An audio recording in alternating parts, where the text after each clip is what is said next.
السلام علیکم، امید کرتا ہوں کہ آپ کو خیریت سے کہ آج کا ہمارا موضوع ہے کہ منفرد ادویات کیا ہوتی ہیں اور ان کے فوائد اور نقصانات کیا ہیں۔ منفرد ادویات اصل میں ایسی ادویات جو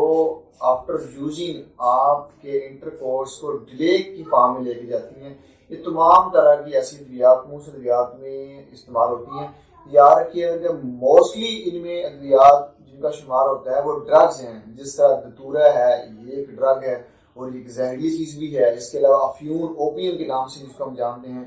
جس کو افیم بھی ہم کہتے ہیں، یہ بھی ایک ڈرگ ہے۔ اس طرح کی باقی بھی چیزیں ہیں جو بطور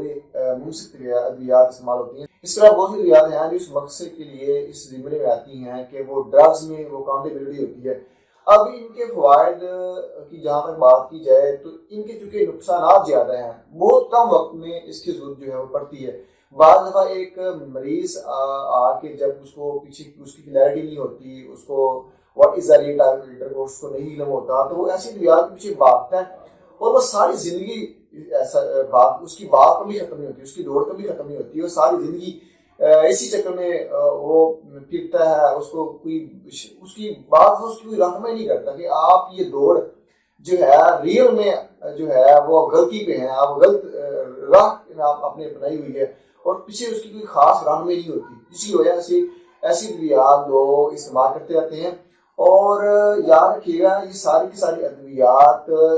کا نقصان جب ہوتا ہے تو پھر وہ ڈیلے کی فارم سامنے آتی ہے اور یہ تندرستی کی علامت نہیں ہے۔ پیچھے میں نے اس پہ کافی ریسرچ بھی اس پہ کی، ہم نے میرا کافی اس پہ مطالعہ بھی ہے۔ بعض طبیب بھی اس مراحل سے گزرے ہیں جنہوں نے اس بارے میں بتایا ہے کہ ان ادویات کے استعمال سے آپ بچیں۔ اس سے بہت سے ایسے کیسز بھی سامنے آئے جو کہ بعد میں ان کو نقصان ہوا، کیونکہ اب دیکھیے جو پہلے بندہ اس فیلڈ میں کام کر رہا ہے وہ یقیناً کسی بھی دوا کو زیادہ بہتر طریقے سے بتا سکتا ہے کیونکہ اس کے افعال و خواص کو وہ بخوبی جان رہا ہوتا ہے۔ لیکن عام شخص کو کیا پتا کہ میرے ساتھ کیا ہو رہا ہے، یہ دوا کے استعمال کے بعد میرے ساتھ کیا ہوگا، یہ اگر کوئی مسئلہ سامنے آئے تو اس کو کیا علم ہوتا ہے کہ مجھے یہ مسئلہ اس دوا کے استعمال کے بعد آیا۔ یہ چیزیں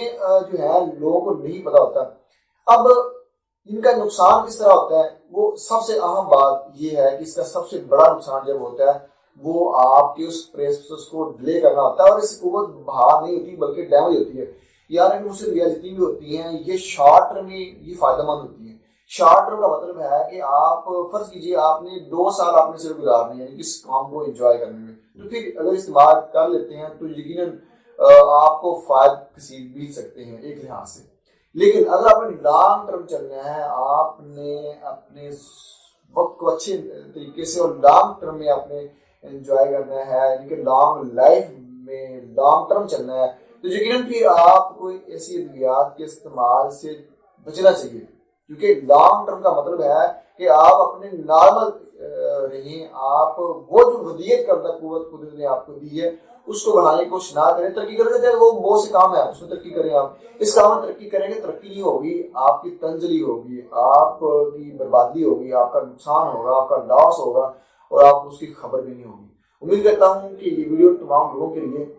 جو پری میچور ایجیکولیشن کے مسئلے میں گرے ہوتے ہیں اور ایسی منفرد ادویات کا استعمال کرتے ہیں جس کا شمار ڈرگز میں ہوتا ہے، جس کے نقصانات زیادہ ہیں، جس کے فوائد بہت ہی کم ہیں، جس کو شاید بہت کم استعمال کرنے کی ضرورت پڑتی ہے اور وہ ان کو بعض کو علم نہیں ہوتا کہ وہ اصل میں ان کو مسئلہ ہے کہ نہیں ہے۔ ان تمام لوگوں کے لیے یہ ویڈیو بڑی اہم ثابت ہوگی۔ اگر پھر بھی ایسا کوئی سوال اس ویڈیو کے متعلق ہو جو شاید میں یہاں پہ نہ کہہ سکا ہوں، آپ کا سوال پیدا ہو اس ویڈیو کو دیکھنے کے بعد، تو اس کے لیے آپ میرے نمبر جو کہ اسکرین میں دیکھنے ہوں گے آپ واٹس ایپ کر سکتے ہیں۔ ویڈیو دیکھنے کا بہت شکریہ، اپنا بہت سارا خیال رکھیے گا۔ السلام علیکم۔ آج اس ترقی یافتہ دور میں آپ کو ادویات سے زیادہ آپ کو رہنمائی کی ضرورت ہے۔ بہت سے ایسے مسائل ہیں، خاص طور پر نفسیاتی مسائل ہیں جس کی وجہ سے آپ کی پوری باڈی متاثر ہوتی ہے، کیونکہ ایک ریسرچ یہ بتاتی ہے کہ انسان جب پریشان ہوتا ہے، جب وہ غم کی حالت میں ہوتا ہے، جب وہ مصروفیت کی حالت میں ہوتا ہے، جب وہ خوشی کی حالت میں ہوتا ہے، تو اس کی خوشی، غم اور نفسیات کے ڈیمیج ہونے کی وجہ سے اس کی پوری باڈی کا ایک ایک سیل متاثر ہو رہا ہوتا ہے، جہاں پہ اس کو دوا سے زیادہ اس کو رہنمائی کی ضرورت ہوتی ہے۔ اگر آپ چاہتے ہیں کہ آپ ادویات سے بچ سکیں اور ادویات کے سائیڈ افیکٹ سے بچ سکیں تو میرے چینل ہیلتھ اینڈ گائیڈ کو سبسکرائب کرنا اور ساتھ بیل کے آئیکن کو پریس کرنا نہ بھولیں، تاکہ جب بھی میں نئی ویڈیو اپلوڈ کروں اس کا نوٹیفیکیشن آپ کو سب سے پہلے ملے۔